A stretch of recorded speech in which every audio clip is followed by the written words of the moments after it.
അടുത്തത് തുലാക്കൂറാണ്. തുലാക്കൂർ ലിബ്ര എന്നാണ് അതിന് പറയുക. ചിത്തിരയുടെ അവസാനത്തെ 2 പാദം, ചോതി, വിശാഖം മുക്കാല്, വിശാഖത്തിൻ്റെ 1ഉം 2ഉം 3ഉം പാദങ്ങൾ ചേർന്നാണ് തുലാക്കൂർ. 6ാം ഭാവത്തിലാണ്, മീനത്തിലാണ് ബുധനും ശനിയും ചൊവ്വയും. ജോലിയിൽ അവരവരുടെ പ്രവർത്തന മേഖലയിലും ഒക്കെ കുറച്ച് സമ്മർദ്ദം കൂടും. അതുപോലെ തന്നെ അവർ ചെയ്യുന്ന പ്രവർത്തന മേഖലയിൽ നിന്ന് തന്നെ ശത്രുക്കൾ ഉണ്ടാകാനും ഉള്ളവർക്കത് കൂടാനും സാധ്യതയുണ്ട്.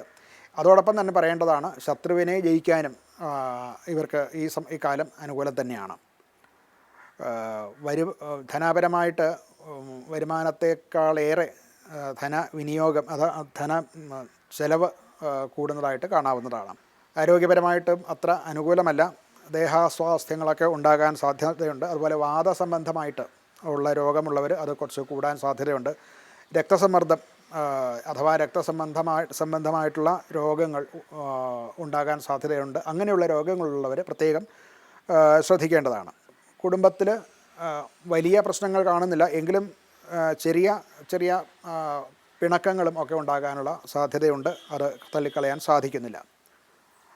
പരിഹാരമായിട്ട് ദുർഗാ സപ്തശതി ജപിക്കുക, ദുർഗാപൂജ നടത്തുക, ദുർഗയുടെ മന്ത്രങ്ങൾ ജപിക്കുക, പാരായണം നടത്തുക, ഇതൊക്കെയും അതുപോലെ ദുർഗാദേവി ക്ഷേത്രത്തിൽ ദർശനവും യഥാശക്തി വഴിപാടുകളും ഒക്കെ നടത്തുന്നതും വളരെ നല്ലതാണ്.